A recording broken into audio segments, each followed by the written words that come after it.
Major Spoilers podcast covers news, reviews, and of course, spoilers, and goes into details about the topics discussed. So if you haven't read, listened, or watched the items we talk about, you might want to come back later. This week on the Major Spoilers podcast, I sit down for a chat with Matthew Rosenberg about the new series we are taking everyone down with us from Image Comics. Then we've got even more of the Energon Universe as Matthew Rodrigo and I talk about Cobra Commander Volume 1. Or you could ask for, it's all happening right now. Matthew, thank you for hanging out with me this afternoon. I hope your day is going well. Yeah, thank you. It's going better now that I'm here. Okay, great. I wanted to ask you, do you remember your first comic book that you ever read?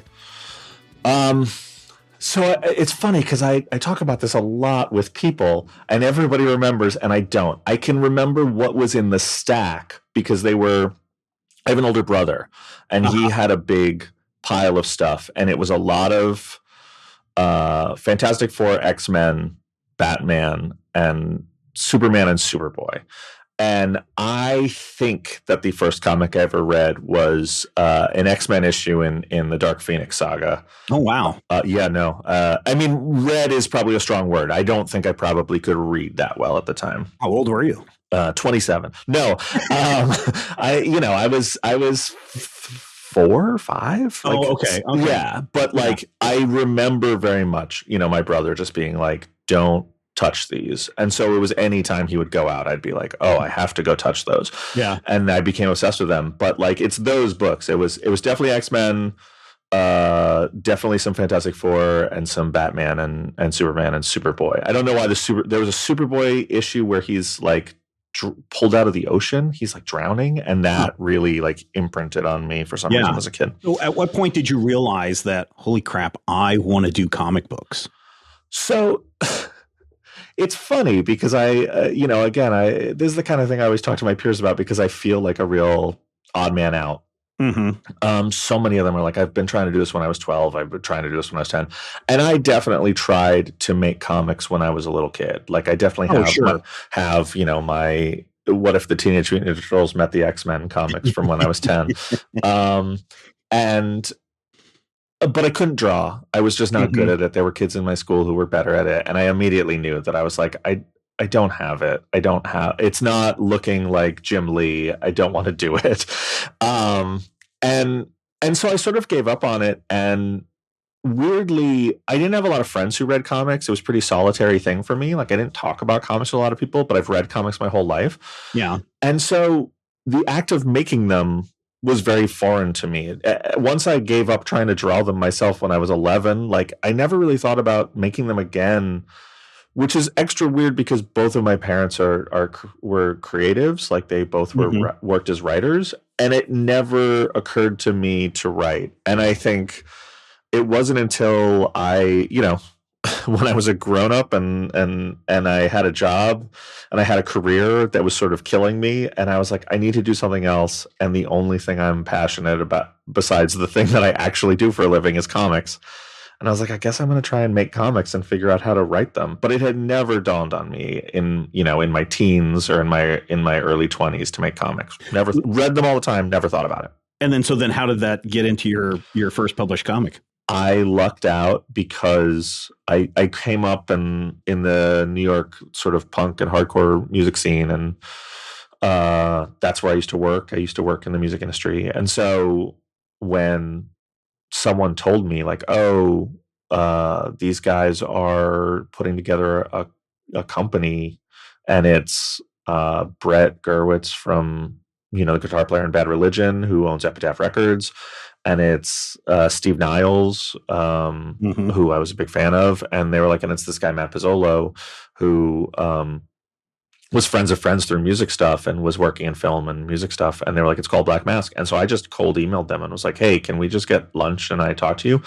And they were doing an anthology and they agreed to let me do a 10-page short in the anthology. It was called Occupy Comics. And, a lot of awesome, Art Spiegelman did stuff in it and David Lloyd and just, it's just a murderer's row of very cool people. And it was my first published thing. But at the same time, because I had a music connection and a music background, someone who I don't even know who it was. I was just told, like, yeah, it's someone who knows you, knew that I was into comics and whatever. And I got a guy just called me and was like, hey, can I take you to lunch to talk about a comic thing for a musician I work with? And I said, sure, because at that point, like, I was so broke that if people were like, hey, can I take you to lunch and then stab you afterwards? I'd be like, yeah, I'll take the meal. So I went out and I went to lunch with this guy, and he was just asking me a lot of vague questions about making comics and comics related to music, and I gave him the best answers I could, and he was, I guess, really impressed. And then as we went to leave lunch, I said, is there any way you could tell me who the musician is? And he was like, yeah, it's actually, he's like, sure, don't tell anyone, but it's RZA and Ghostface Killah from the Wu-Tang Clan. Yeah, and he was RZA's manager. And I literally just stopped and was like, okay, everything I said to you, like, threw out the window. I thought this was like a developing artist. Like, these are people with fans. Like, you can make money off making a comic. Yeah. And so I helped advise them for a little bit. And then he was like, yeah, do you want to write it? And so I ended up having the rights to this book, to this project that I was doing with RZA and Ghostface. And I shopped it to a bunch of publishers, and everyone was cool and receptive, but a lot of people were like, the time frame doesn't work, or like, because they needed it fast. Mm-hmm. And Black Mask was just starting, and I had the relationship with them from that 10-page story that I was doing. And I said, do you want to publish this Wu-Tang Clan comic? And they were like, yep, we'll make it work. And so that's my first published book, is a book called 12 Reasons to Die, which is like the book companion to an album. Yeah, so that's my first book. Yeah. Yeah. I mean, I remember when Black Mask launched, and it was like, for me, it's always great when I see a new label launch or a new publisher launch, because it's like, ooh, what kind of cool things are they going to bring? And it always did feel like the Black Mask stuff was maybe not always leaning into music, but that seemed to be a little bit more of the background of what Black Mask was doing. Yeah. Yeah. There was definitely, like, that was where everyone had, I mean, obviously, like, Steve Niles, everyone knows Steve is like 30 Days a Night and all these amazing books, the Cal McDonald books and everything. But his roots are actually, he was in a great hardcore band from Washington, D.C. in the 80s called Gray Matter, that are, like, contemporaries of, Fugazi and Minor Threat and those bands. And so, like, he has a very rich music history. And then Brett is obviously a musician and runs the most successful independent record label in the world, and Pizzola has a music background. So yeah, I mean, their motto always, and what they look for, is sort of just things that are transgressive and different, and an easy touchstone for that is obviously music, punk and hip hop, and sort of the those tend to be the more vocally, politically active arts as compared to a lot of other mediums. So it was easy for them to mine stuff from that and find that as a common ground, for sure. And so the comic gets released, it's a hit, and then suddenly those seven writer or the seven editors you're submitting your stuff to suddenly are like, oh, hey, maybe we would talk to you. Oh, 100% no. The comic gets released and does fine. Yeah. It did okay, and what you just said was 100% my thought, that I sat there and was like, I was just interviewed in Vibe magazine. I was just interviewed for this. Like, they're going to be like, I'm going to be writing an X-Men comic before the week is up. And I didn't line up any work after that. I just focused on the Wu-Tang Clan book and was like, everything will come to me. And I turned in the last script and said, oh, I don't have any work. Like, I have lined up nothing. I wasn't, I was focusing on the thing in front of me, which is a great thing to do. Yeah. Except it doesn't, keep you fed. And I basically had almost a year off to, like, try and make new stuff. And I was working on a creator-owned book called We Can Never Go Home, and Black Mask was a great home. And I said, do you want this? And they said, yeah. And it was only when We Can Never Go Home came out that people noticed the Wu-Tang. And I get it. Like, writing a rap tie-in comic is a weird. But I was just talking with Kyle Higgins last week. They did. Was it the Kid Cudi? Piece, and I see not Black Mask. There's another publisher that does the exact same thing, where a lot of their stuff is focused on comic books with musicians and doing stuff based on their albums. Yeah, I know Z2 does that. Yeah, that's what I'm thinking of. Yeah, I worked at Z2 for a little bit. Years ago, before they were doing that, when they were just an New York indie publisher, I worked there. Vault does that stuff. Yeah, no, there's definitely a market for it, and it's cool, and it's awesome of musicians to come in and use their fan base to try and introduce a lot of people to comics. And we got, I still sign that book for people who are like, it's the first comic I ever bought, which is, amazing. No, not a lot of people say that to me on Uncanny X-Men or, the Joker. But on this, I was like, no, this put people in stores. This was introducing people, which is very cool. But the comics community doesn't super love it. And I get it. Why would you? It feels like tourism. It feels like tourism comics. And to some degree it was. The artists were all amazing and great comic artists who kept going. And I, was passionate, but if that's all you knew me from, then I seem like a tourist. And so, no, it wasn't until We Can Never Go Home that people were like, oh, this guy can do something, and most of those people still didn't write me back. I mean, which is fine. But literally the like 2 days after the second issue We Can Never Go Home came out, Marvel asked me to do a short story. Really? Like, unsolicited. Okay. And they contacted you. They reached out to you. You didn't say, hey, just let you know this issue drops. Or I'd been poking a few editors there and just being like, I'm doing this book and sending them PDFs. But I wasn't like, can I pitch this? Can I do this? They don't really work that way. There's not really an opportunity to be like, hey, do you, there's never a time when they're like, hey, you're not publishing Iron Man. I have an idea for Iron Man. Like, they have Iron Man on lock.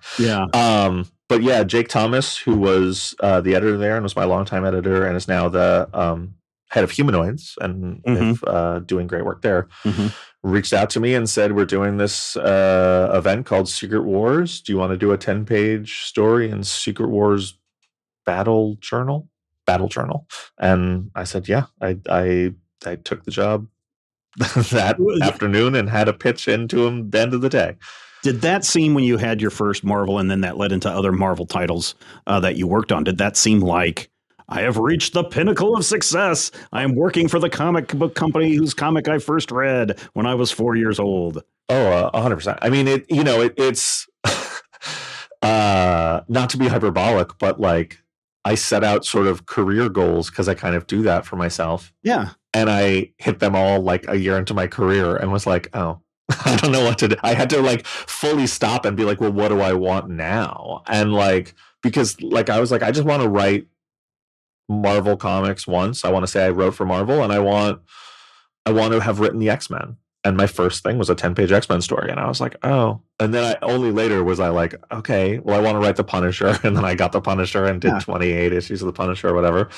And then I was like, I want to write Uncanny X-Men. And then I got Uncanny X-Men. And I was like, I need to stop doing this. This is like... No, but that is so... I mean, I teach at the college level. Sure. And I tell my students, look, you have to set some goals at some point that you have to reach. And right now we're talking about how do you define success and what does success mean to you? And so somebody like you could be sitting there going, I want to write the X-Men.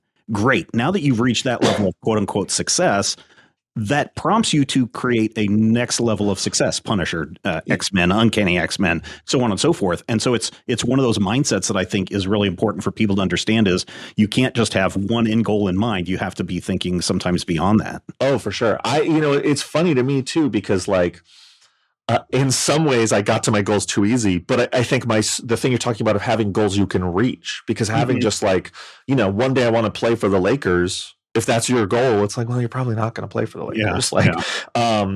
But like, I had a thing where there's that thing people always say, and I get why they say it, and I'm supportive of it, but it never resonated with me, which is like, people would say, like, you'd say like, oh, what do you do? And people would say, well, I'm trying to be a writer. I want to be a writer. And then a lot of people go, well, if you want to be a writer, then, you are a writer. That's all it takes. And I 100% understand why people say that. And I understand why it's a positive thing to say.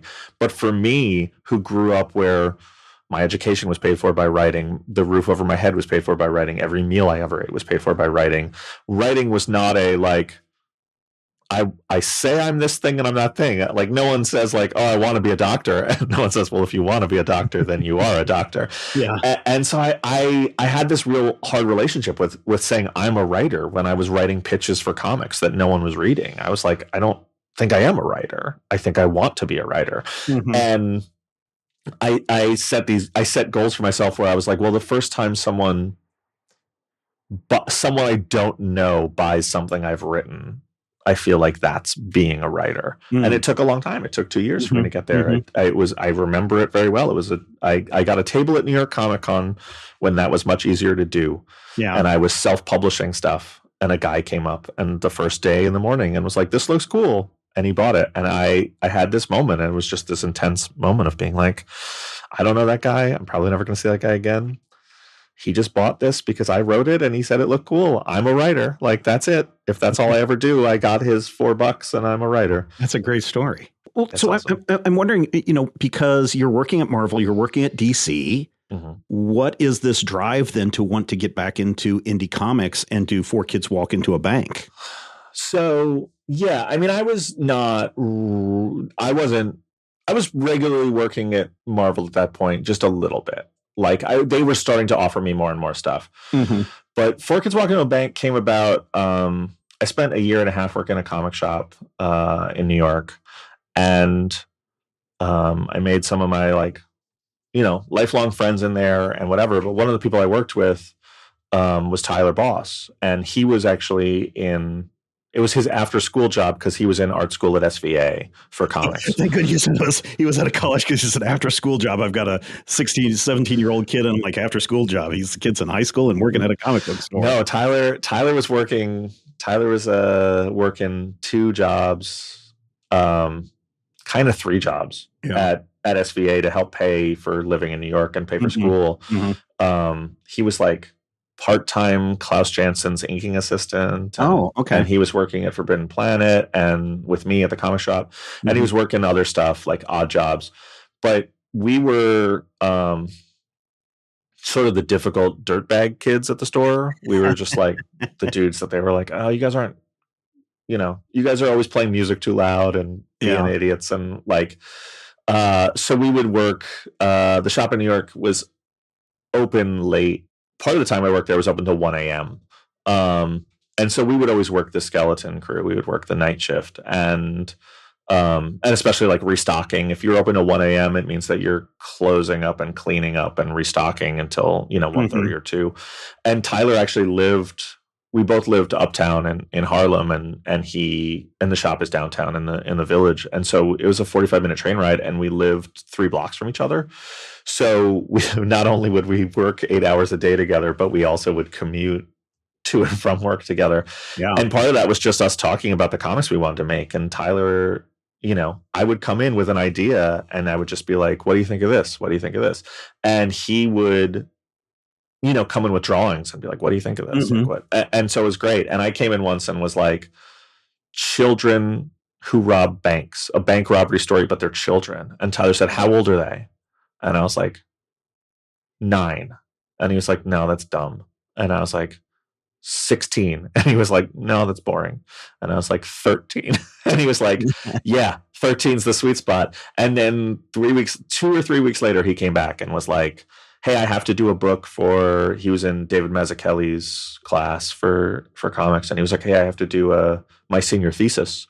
What would you think about writing something for me to draw? And I was like, yeah, that would be awesome. And then he was like, what do you think about the kids robbing a bank thing? And I was like, okay. So literally there's a version of 4 Kids Walk Into a Bank that only me, Tyler, and David Mazzucchelli have seen. Wow. That is his senior thesis. And we liked it. And I said, yeah, let's make this a book. And we pitched it around. And we actually had a publisher who wanted to do the book. And we got really far in negotiations. And they said, you can't do the ending you want. They were like, that's a deal breaker. And we got up and walked out. And I think they thought we were bluffing, but we weren't. Yeah. And so we went to Black Mask, who we knew would do, the fucked up ending. Yeah. They were like, yeah. The ending is our favorite part. And we were like, okay.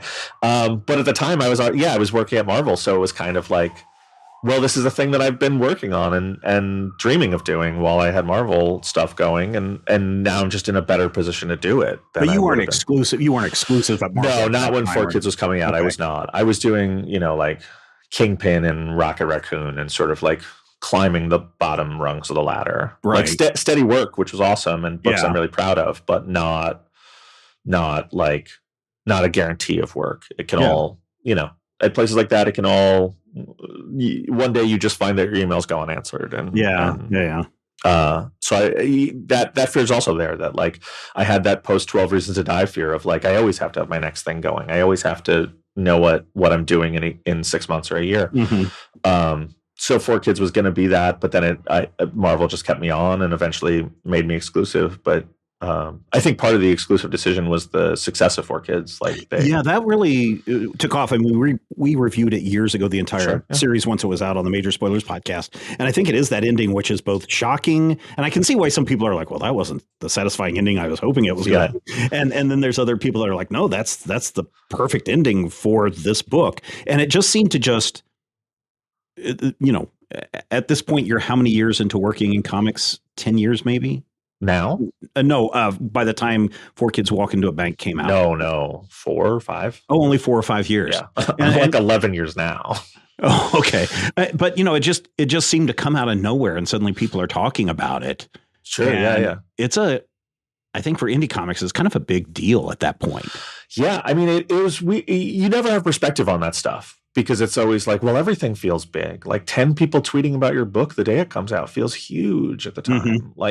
But it took us a long time to be like, oh, this is actually, I mean, we were the best-selling book at Black Mask, but they were a new company. It took me a long time to realize like, oh, we're outselling like a lot of Dark Horse books and Image books and Boom books and Oni books. Like we're not doing great for our small little house. We're doing great. Like, and I love that.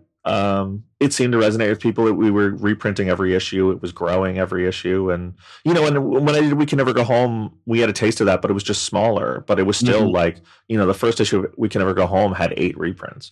But the first printing was 3,000 copies. Oh, so like, it's like, well, you have to reprint that. A lot of people want to read it. Yeah. But the first issue of 4Kids, like we sold a ton of it. And like, it outsold some of my Marvel stuff. And I was just like, oh, this is different. This is a nice place to be. That's great. What's your favorite series that you're reading right now that you're not working on? I tend to read trades because I get so much stuff. I read Ducks by Kay Beaton last week, which had been on my to-read list and was absolutely brilliant. What else did I read? I just read the first volume of Adventure Man, which I've been meaning to read. Oh yeah. And I really liked it. And then I read other people's books. What Kelly and Hayden are doing on Absolute Wonder Woman is great. Yeah, I mean, all the Absolute books are great. All the Ultimate books are great. Like everyone in those is really firing on all cylinders. Yeah, but Kelly and Hayden's Absolute Wonder Woman, I'm just like, oh, this might be my favorite Wonder Woman. But I think it is for me too. I just was really just the first issue. Yeah, it was just nothing that I expected, and yet it was everything that it needed to be. If that makes sense. Exactly. Yeah. It's nothing you've seen before, and yet it's quintessentially Wonder Woman in such a smart way. And like, Jason and them on Superman are doing that, and Scott, and it's like, well, I love Absolute Batman. I love it, but I've read a lot of Scott Snyder Batman, and Scott Snyder Batman is some of my all-time favorite Batman for sure. Yeah. But this is very different Batman, but I'm also just like, I don't know, like this is maybe my one. And I love, like I'm a big Greg Rucka Wonder Woman guy. I'm a big Historia. I thought Historia was a revelation of a work, but I don't know, Kelly and Hayden, man, that's a book for me. What else am I like? You put me on the spot now. I'm like, no, that's so. Let me just make this transition, and we'll see if this transition works or not. Sure. In the Absolute Universe, evil kind of has infected that universe. Sure. And so you see that evil and that malice there, and you've got a book coming up called "We're Taking Everyone Down with Us," which I've read the first issue, and I really enjoyed it a lot. Thank you. And for those, I'm not going to give the entire premise away, but it starts off almost like a Johnny Quest tale where there's a young girl who's trying to have a connection with her, scientist father, and he's always busy, and there's crazy technology like these robots running around this island. And then Burt Reynolds shows up totally naked. Yeah, he does. Yeah. And it goes into a totally different direction that I didn't expect. Yeah. And it is this is Johnny Quest, but what if Dr. Quest was an evil mad scientist? Yeah. It's it's funny because people keep finding different things that are like, oh, it's like this, and it hasn't occurred to me exactly, but also I'm like, yeah, it is like that, because I think so much of this stuff. I mean, look, cards on the table. I love those writers who are like, my ideas come from, whatever, the dark arts or heaven above hits me with a divine. I'm not that guy. I wear my heart on my sleeve in terms of influences, and I am proud of the art, and I consume art all the time and am inspired by it. And then I try and mix that with things from my life and see what I come up with. And so, yeah, I mean, like the Johnny Quest thing is funny because Johnny Quest wasn't necessarily something that I consciously pulled from. But if you're like, was Johnny Quest an influence? I'm like, yeah. Someone the other day was like, this has a sort of Venture Brothers feel to it. I can see that too. Yeah. And I was like, huh. And then I thought about it and I was like, well, that makes sense because like we're pulling the same stuff. Like I have a big like love for like, 60s sort of pulp spy stuff and sort of like light, like spy-fi. Like I love me some James Bond and that kind of stuff, like your Mission Impossibles. But I also wanted to approach it in a different way. And I was like, you look at your James Bond story and it's about James Bond and going around killing people and making the world a better place. And I'm like, but that's not a 21st century take on killing people. Right. We're not still in the celebrating assassins mindset, or I'm not. I know some people certainly are, but I'm not. And so I wanted to find a way into the story that was doing that sort of thing, but from a framework of the collateral damage. And so, yeah, you have a James Bond type character who may loosely look like Burt Reynolds. I was going to say loosely. It just kind of bears a resemblance. He bears a coincidentally passing resemblance to Burt Reynolds. No way is this Burt Reynolds.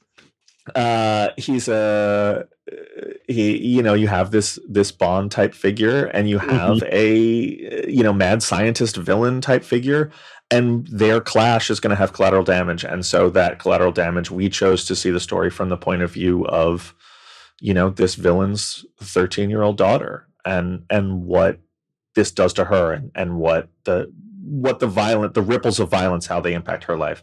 And I was talking to someone about the book at one point, and I was like, yeah, I love Bond stuff, but it's also absurd, especially like 60s and 70s Bond is absurd. Oh yeah. And I said, for me, I grew up on those things, and it wasn't until later that I learned about John le Carré and Graham Greene, and doing these more like The Quiet American or Tinker Tailor Soldier Spy, and these grounded spy stories, which sort of like take the air out of the James Bond myth, where it's like, it's about bureaucracy and it's about collateral damage and it's about shifting morality and all these things. And I was like, I want to do that, but I'm not smart enough to do that. So I'm going to go the other way, and I'm going to take the air out of the James Bond myth more absurd. Rather than make it more grounded, I'm going to go and make it more absurd and more over the top and show you how absurd it is to like sort of celebrate these things. It is, you say over the top, and it is that way. And maybe that's why my first impression was, oh, this is Johnny Quest, because Johnny Quest is just these crazy big over the top adventures that are totally not totally not believable when you try to break it down. How's that spider robot walking on those tiny legs, that kind of stuff. But then you're right, you are bringing in this idea of, and this is why I'm excited to finish reading the rest of the series, is what happens in that collateral damage of, when the James Bond figure comes and tries to take out the supervillain character. And I want to see what happens next. I want to see her. I mean, we're seeing her origin story. Yes. How she goes from somebody who's completely innocent to having the veil ripped away, and she's exposed to the world. And now how does she cope at 13? Yeah. Go ahead. Well, I was just gonna say, when I make books, I tend to like focus on an idea or a theme, and I kind of try and say everything I have to say about it. And then I hit a point in my life where I look back and I go, oh, everything I said was wrong, or like, I'm not the person who thinks that anymore. But one thing I come back to a lot, which I'm always fascinated by, is like the moment adulthood is sort of thrust onto you. Is that why everybody's this young 13 age-ish, yeah, that's that's what For Kids is. That's what this is. They're a little older and furthest place. But yeah, that moment of like, your life choices are now your responsibility. They're not someone else's. No one else is protecting you from your life choices, I think is such a fertile ground. And as I get older, some of these stories are stories I thought about from when I was really, like in my mid-20s, and now I'm older, and some of these stories are like I'm coming at them from a different perspective. And so this is revisiting some ideas I've touched on before, but it really is a story about, I mean, it's similar to For Kids in a lot of ways, in that it's a story about, you have the moment where you're accountable for your own actions, and what do you do with that choice? And in this case, it's, that moment is really born from a very dark place. It's born from violence. And like, I think that's a very real thing for a lot of people, that like death and violence are things that forever change their life and shape who they are. And like, that is something that is never not going to be traumatic, and never not volatile for people, and never not rich, fertile ground for storytelling. Sure. And I think, and you correct me because you're a better writer than I am. Maybe there's this idea that the stories that I really get a kick out of, whether that be For Kids or what's going on with We're Taking Everyone Down with us, is this idea, and even some of the better Marvel television shows, is here are people that have gone through some kind of horrific, traumatic event, and they make a decision that is probably not the best decision, that leads to some significant consequences before they realize, oh, I'm the one that made the mistake here, or I shouldn't have done that. Or, as you said, your actions have consequences that you have to deal with. You have to be a grown up. Yeah, I just think that there's, I said to someone, talking about it recently, they were like, you do a lot of books about revenge. And I was like, to me, like, revenge and love are the two most powerful motivators in all of fiction, and maybe all of the human experience. And like, I try to do books that are about both. A revenge story is also a love story. But yeah, I think that moment, then you're right. Like, it's built into Marvel, it's built into DC, it's built into a lot of this stuff, is just like the moment that darkness touches your life. What are you going to do? And for some people, they're heroes, and some people are not. And some people are, and like, it's how you get rich, interesting figures. It's just like, I always joke, but I'm not entirely joking, is the like, I say, the best villain origin story in all of fiction is the bear in Toy Story 3. Oh, like, right. Being neglected and dropped off and forgotten. Yeah, he's left behind. Yeah. And he comes back, he fights and makes his way back because he's a hero, and he gets there and she's got another version of him, and he says, they replaced me. Yeah. And that's it. And you see that moment and you're like, I was with him, and I care about him, and I understand why he's broken, but I hate it. Yeah. And like, that is, to me, is just like, yeah, that's, if your villains aren't sympathetic, you're not making good villains. Like that. Like I said, I'm really enjoying We're Taking Everyone Down. And I'm wondering, have you had a chance to get this out to other people and get feedback from them? Yeah. So I there's a little inside baseball for everyone listening. But the comics pros tend to send out their stuff to other comics pros to get quotes, to be a sounding board, just to share stuff and whatever. A lot of people do it as like a mass email, which I totally understand. It's time consuming. I don't like doing that. I don't like sending mass emails to comics pros. It feels impersonal to me in a way that I don't want my work to feel impersonal. Like and I understand that it's not the work, it's just the mechanism of getting it to people, but I don't ever want impersonality to come across in what I do. I don't, that feels gross to me. And so I am slowly sending it to, I have a list of a lot of people. And so I'm slowly sending it to friends, going through the list, and people keep being like, how come they got it and I didn't? And I'm like, you're ninth on the list now. Like, but I'm writing notes. Starts with a Z. Your last name starts with a Z. You're at the bottom of the list. Yeah. Screw you, Chip Zdarsky.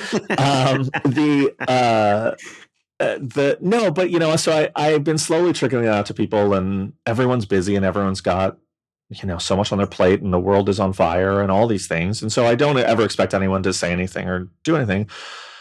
But we've had a lot of amazing feedback. When you make something, me and Stefano have been making this book for years. We've been working on on and off and tinkering and slowly building it for literal years, and no one has seen it. Wow. So it's really intense when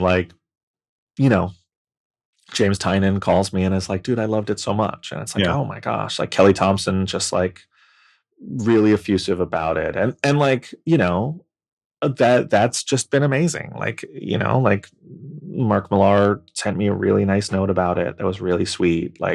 Jeff Johns was really kind. And that stuff is awesome. And kind of is, it's a lot of people I respect and admire and look up to. And that means a lot, but also I can't just send it to the public. But if someone in the public was like, I love this, that sort of fills the same need of being okay, this wasn't just for me and Stefano. Someone else, this has value to one other person, then we're done. We're good. Yeah.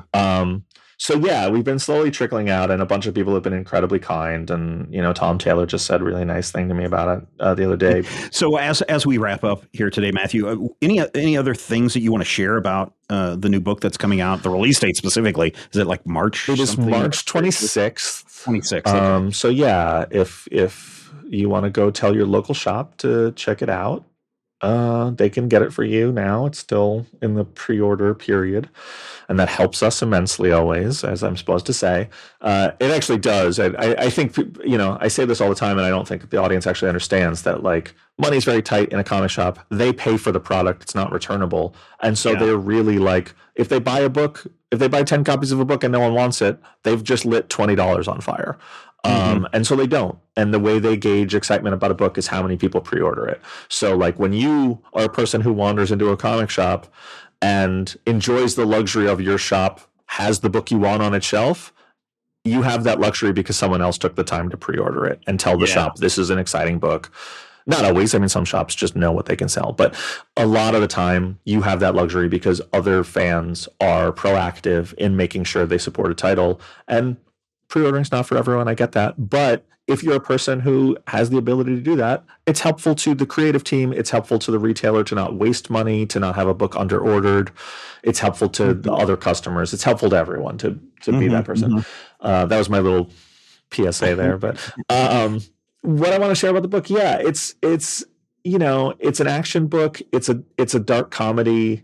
It's full of heart. It's sort of all these things that I love. It's both making fun of, James Bond type stories, and it comes from a deep love of James Bond type stories.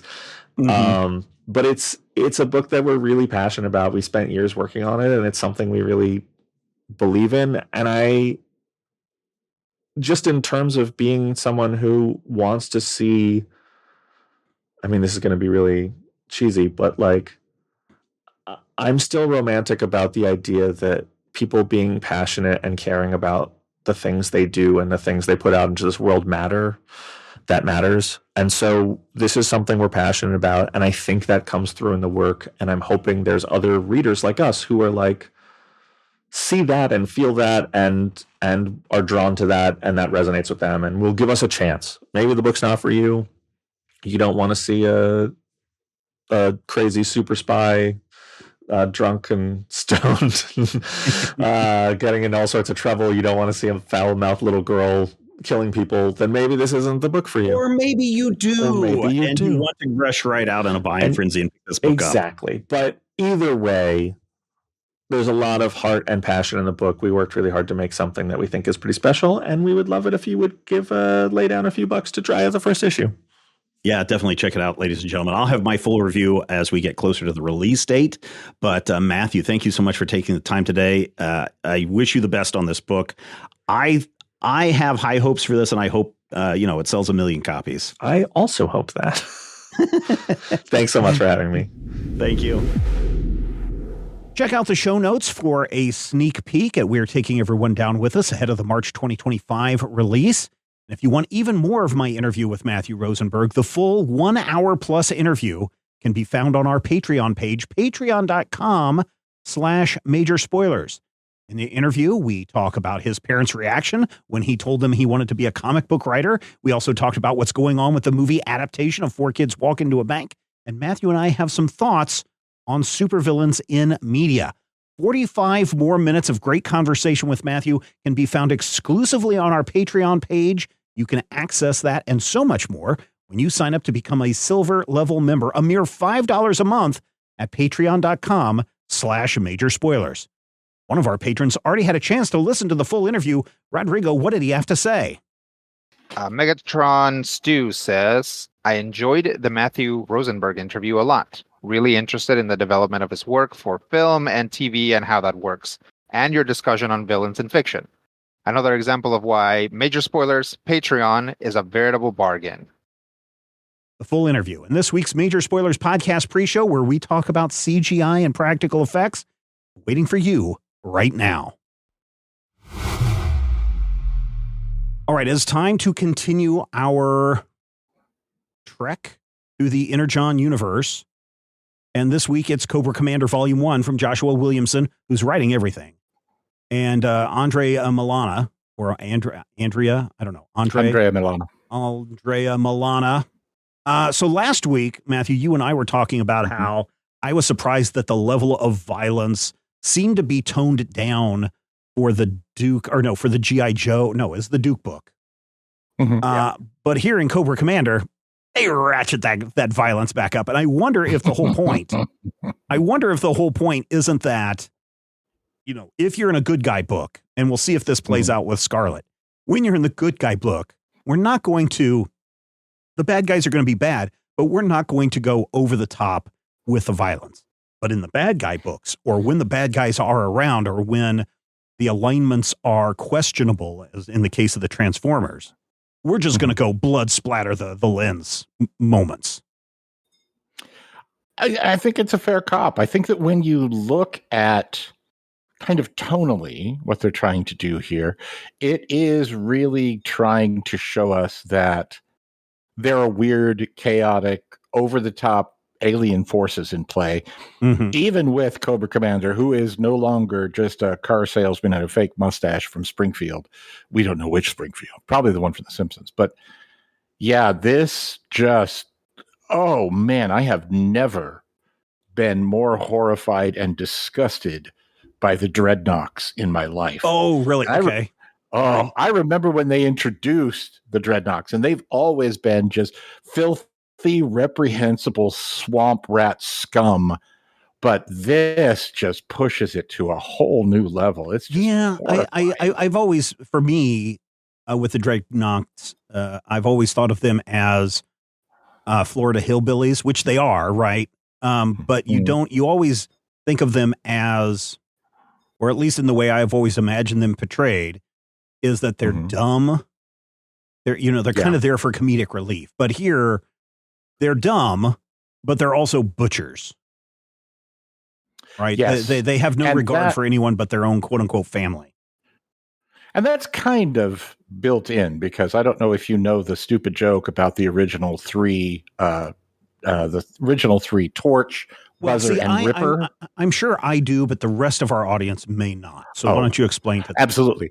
Stephen knows this with his encyclopedic knowledge of Captain America. Yeah. No, wait. Yeah.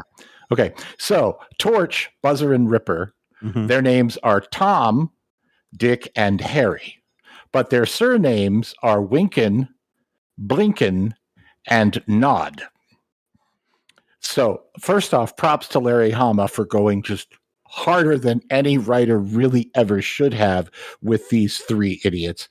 But just knowing that these characters, and in the cartoon, they were played as buffoons. They were played as clowns. Yeah. And in the comic books, they were never quite as horrifying as, this.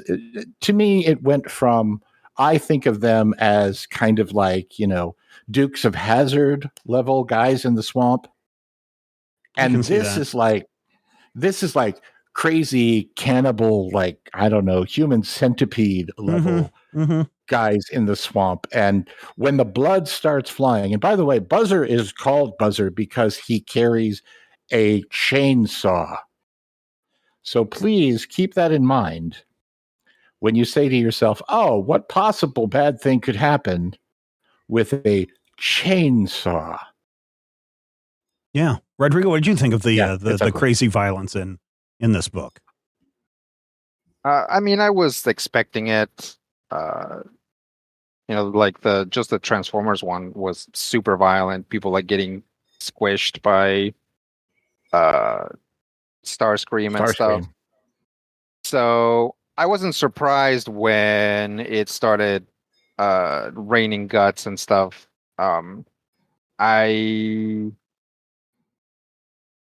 it doesn't really bother me. Again, by now I'm like, okay, like one thing about these books is that they do have like a very strong direction, right? Yeah. Mm-hmm. Mm-hmm. I don't feel that any of the stuff that we've seen is like incongruous with anything else, partly because it's all of it is like very fantastical, right? Mm-hmm. Mm-hmm. So it's like it sets it sets you up there. It's like first book in this greater universe. It's just immediately aliens, right?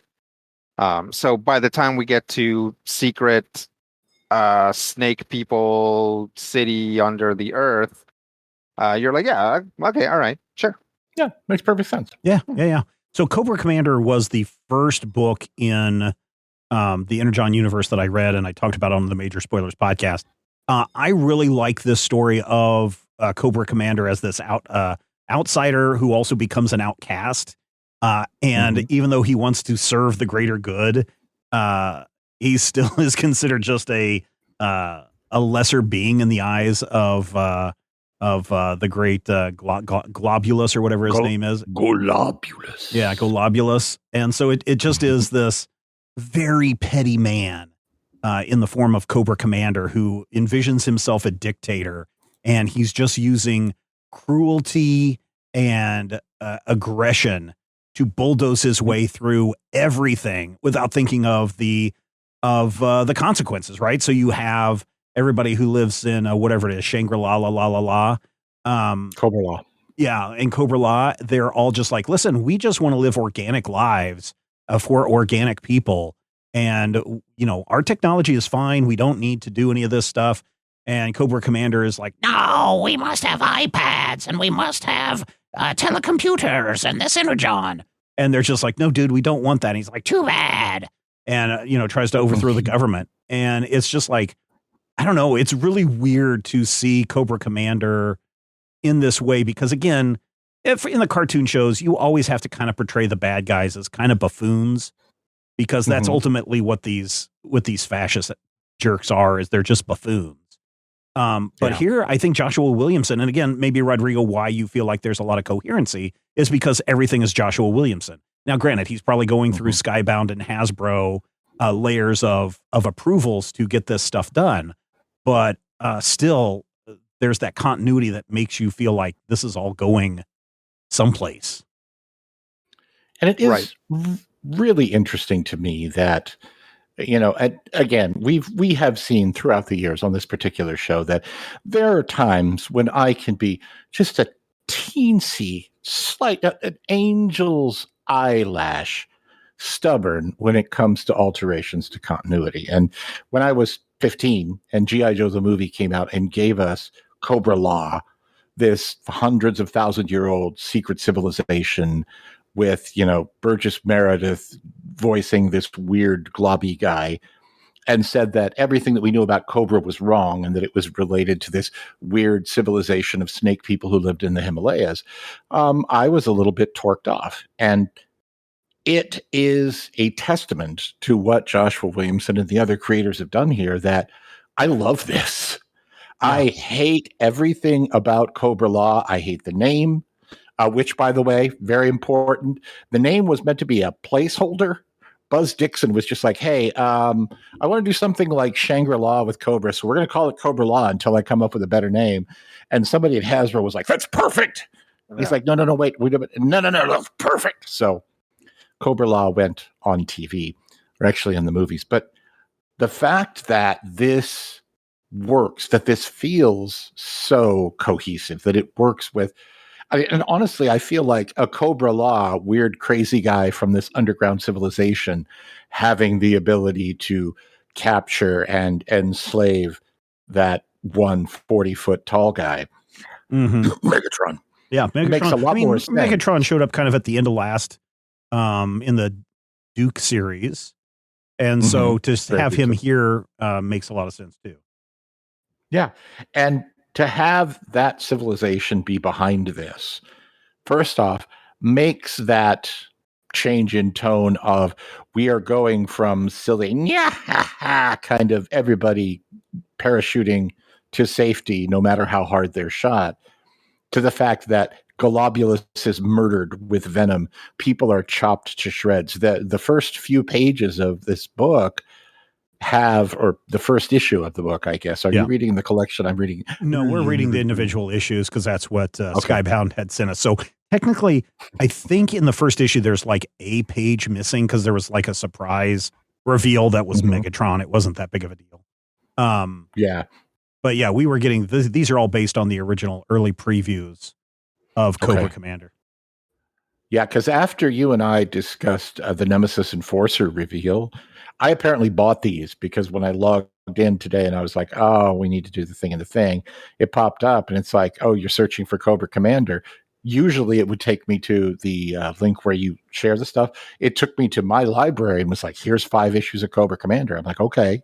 Yeah. So I actually am reading the issues of the book, which is pretty impressive. You know, you said, hey, this weird thing happened. And I went, oh, what if I hate this? And I went and I read it. I'm like, not only do I not hate this, now I want more of this. Rodrigo, so are you somebody that wants more of Cobra Commander? We're only reading the first volume. There is a second volume that's already out.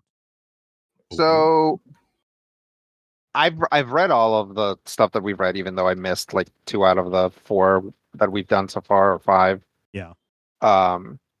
And Cobra Commander seemed to me like the biggest reach. And it might be because I'm not familiar with the Cobra Law stuff. But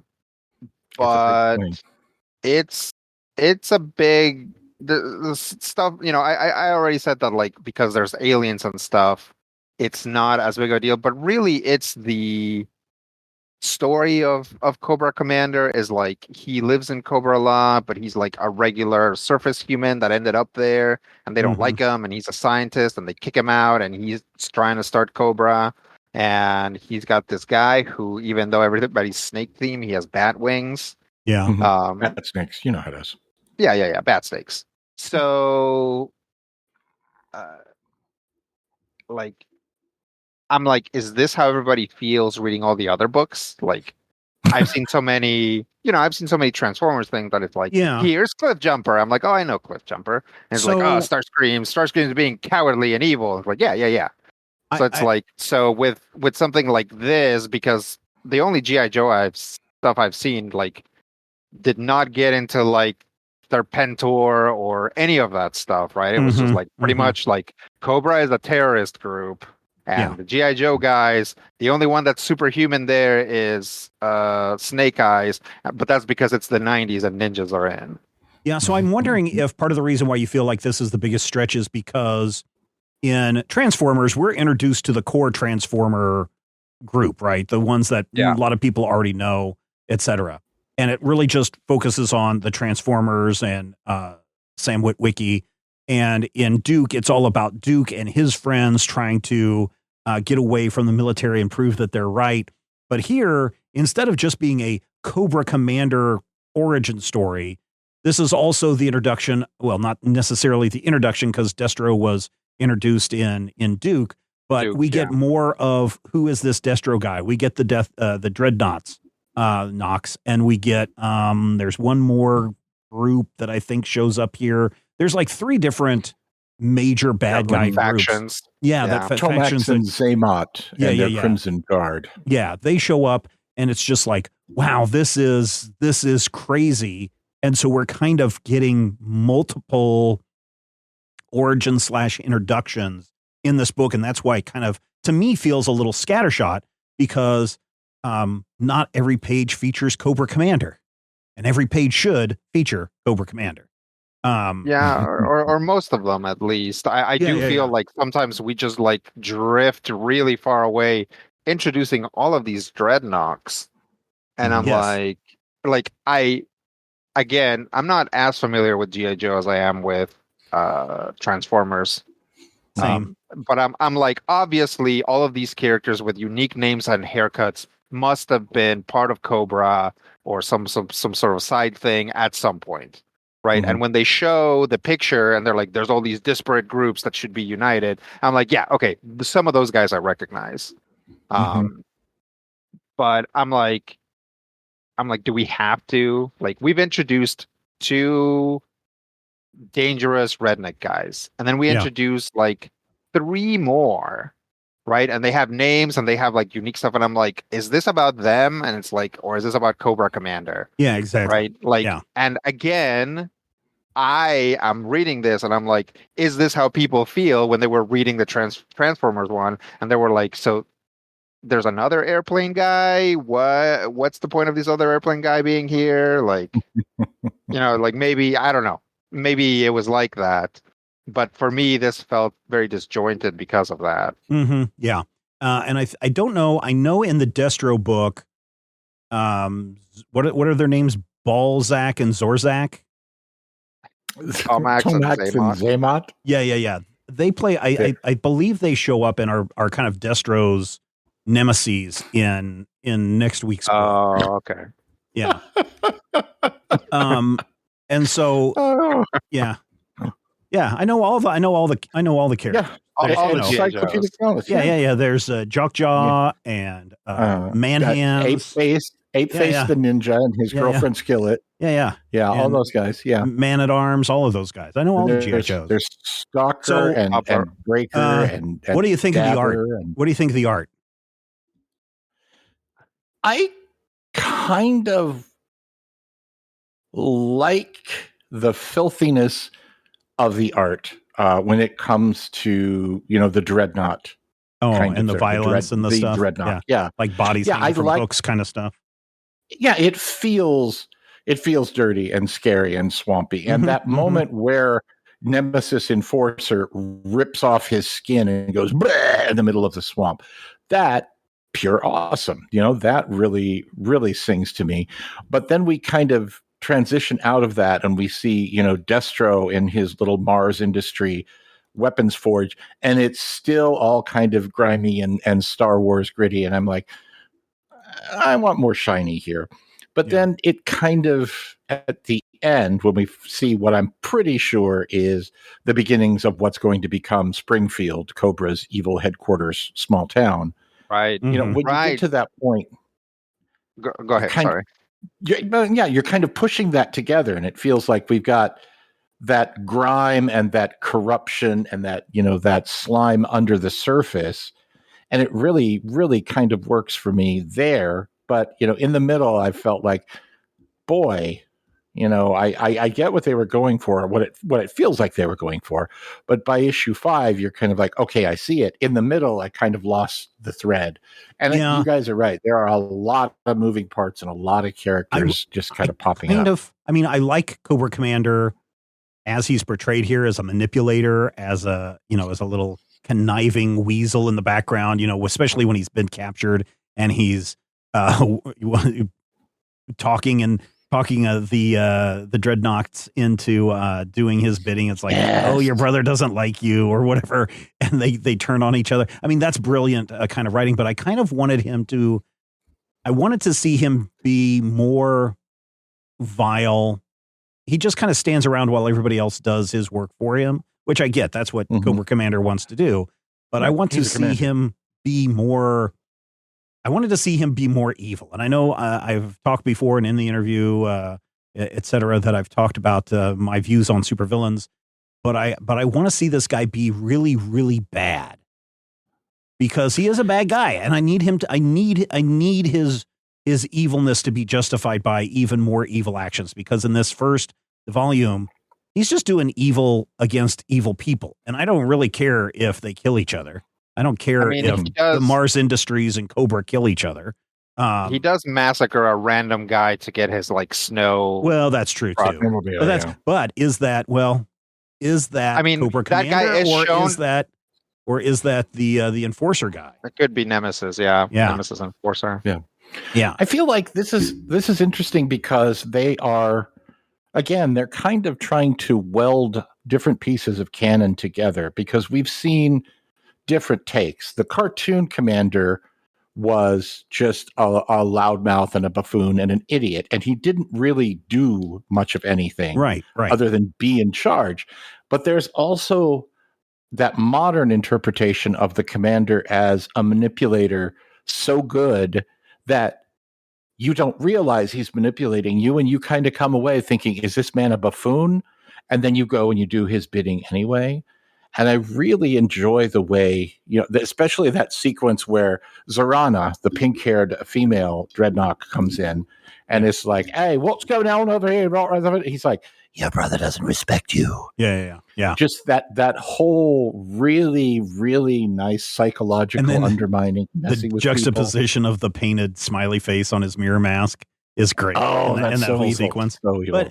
But okay, so I don't know. It's probably the times that we all live in. But there's part of me that is just like getting to that final page where the flag comes down and he's like, I'm Cobra Commander and we shall be Cobra, where I'm just like, I feel a lot of dread right now, especially when you look at the audience that he's addressing, and one of them's breaking the fourth wall and looking at you. And to me, that is just like, kind of fills me with dread and, being down. It's kind of like we discussed years and years ago on the Zach on Film podcast. When Jordan Peele wrote the movie Get Out, he wrote it with an upbeat, happy ending. He wrote it at a time when, Barack Obama was president, and it felt like we really were turning a corner on racism and things were getting better. And by the time the movie came out, he had to change the ending to represent the true reality. And I feel like seeing this creeping fascism in the story can't help but give, because I feel it too. I mean, maybe it's a warning sign. I mean, worry about creeping fascism in real life. Yeah, Art Rodrigo needs to be a reflection of life, or we need to hold that mirror up to life and be a warning to people. And, maybe somebody reads a Cobra Commander or this whole G.I. Joe Energon Transformers universe and says, hey, wait a minute. Maybe I need to be a little bit more aware of my surroundings.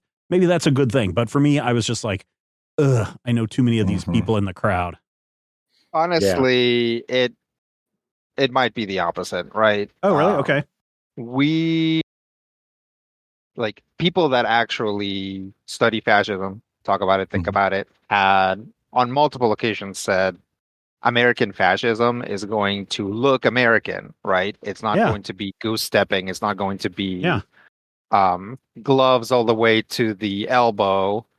Yeah. It's going to look American. And by continually producing these sort of like fascist adjacent things like Cobra Commander, like the Empire in Star Wars, like all of this stuff that very visually heavily borrows from like 1930s, 40s Germany. In a sense, we might have been painting over it, right? Instead of saying, hey, you got to watch out for stuff like this, we're just taking like that very surface thing and saying, this is what bad guys look like. Yeah. Right. Yeah. I've always said that if you want to have a peaceful coup, just dress all the soldiers up as stormtroopers from Star Wars. And people will be just like, yeah, sure. Like, stormtroopers are cool. I love Star Wars. Yeah. They got great armor. You're awesome. Yeah. Bottom line, Cobra Commander. Anybody? Bottom line, Cobra Commander.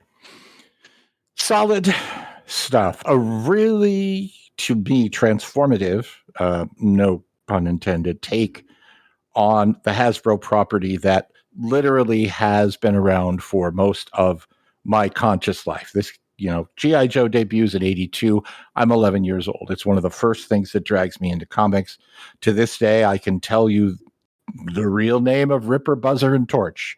I can tell you that, part of the reason Cobra Commander is so much fun is because Larry Hama said, I'm going to base this guy on William F. Buckley.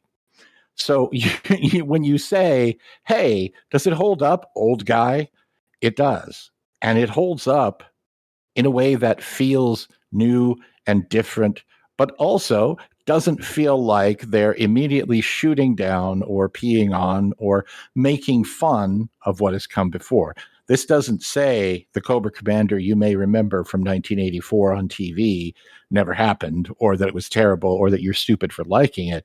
It says, what if that guy with that voice was really as smart as he thought he was, and also led, the entire population of, I'm going to say Ellis, Kansas, in chance of, make Cobra great again.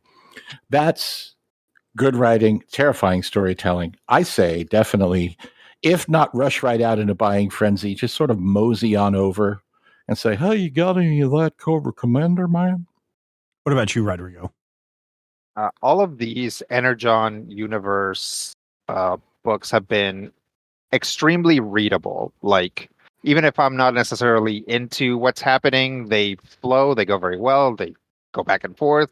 It's interesting, well paced. This book still has that. It's the book that hit the least for me, but in a sense, I get it. You have to position Cobra Commander, and maybe you have to do a big stretch here and there to get him in the position, like have him come from where he comes from, and also get him into the position that he needs to be in for basically the universe to fully kick off. So I get that, and I'm like, this is fine. And I would say pick this one up only if you are reading the full run through, or if you're a big G.I. Joe fan, not very casual G.I. Joe fan, because there's nothing that a casual G.I. Joe fan is going to see here except for Cobra Commander and go, I know what that is. Yeah. This is very enjoyable. I've enjoyed it so far. Again, we've got many more G.I. Joe stuff to cover over the next 3 weeks. Next week is Scarlet. I thought it was Destro, but Scarlet, Destro, and then the first 4 issues of G.I. Joe. In fact, I think I've said before, I think the 4th issue comes out the week we record the episode. So we're not going to be able to get the first full volume, but we'll be able to comment at least on the direction that G.I. Joe is going. And I'm looking forward to that. I did enjoy this quite a bit. It was the first book in this whole Energon universe that I read, and I really enjoyed it. I would like to have seen Cobra Commander be a little bit more vile, but I think he does a really good job here, Joshua Williamson, in bringing that character to life. I would say, if you're worried about the violence, because that was one of the things that kind of turned off some of our listeners a couple of weeks ago when we were talking about Transformers, this one also has violence. This also has blood and guts. This has people getting parts of their bodies ripped off, etc. If that is going to bother you, then you probably don't want to read it. So trigger warning there at the end of the show. But I was able to push through that and find it quite enjoyable. So I would give it a thumbs up. All right, that's where we're going to wrap it up for this issue. Thank you so much for listening. If you found value in the show, we'd love for you to join us over on our Patreon page, where again, you can get that full unedited hour and 15-minute interview with Matthew Rosenberg. It is a great time. We talk more about supervillains, and we talk about so much more. You can get that exclusively over at patreon.com/major spoilers. So until next time, remember, we know that you love comics. We do too, and we will talk with you soon. If I had the X-ray vision of a Superman, I could save a few bucks and stand around and read through the covers of the comics on the stand. But although every other page would be backwards, I suppose I could still read the evens and the odds. Well, I don't know. Guess I haven't thought this all the way through. Plus, as soon as the comic book store guy knew, he kicked my butt out on the corner. What a major spoiler. What a major spoiler. Think about a better way. If I was hulking green or gray, I could just bust through that brick wall, take their comic books away. But then the little meat would deal with all the tanks and bombs and guns. Have you ever tried to read a series with all that going on? Guess I need to rethink this plan. How would I back and board my comics with such huge hands? Guess I already told ya. What a major spoiler. What a major spoiler. Yeah, yeah, yeah. What a major spoiler. What a major spoiler.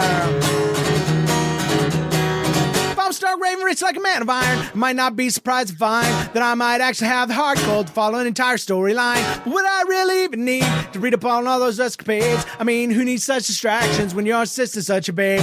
But the downside is such a beast, being shot up in a fun, be in the Middle East with a King Santo and Soldier. What a major spoiler. What a major spoiler. Yeah, yeah, yeah. What a major spoiler. Whoa, whoa, whoa, whoa. What a major spoiler. This podcast is copyright 2025 by Major Spoilers Entertainment, LLC.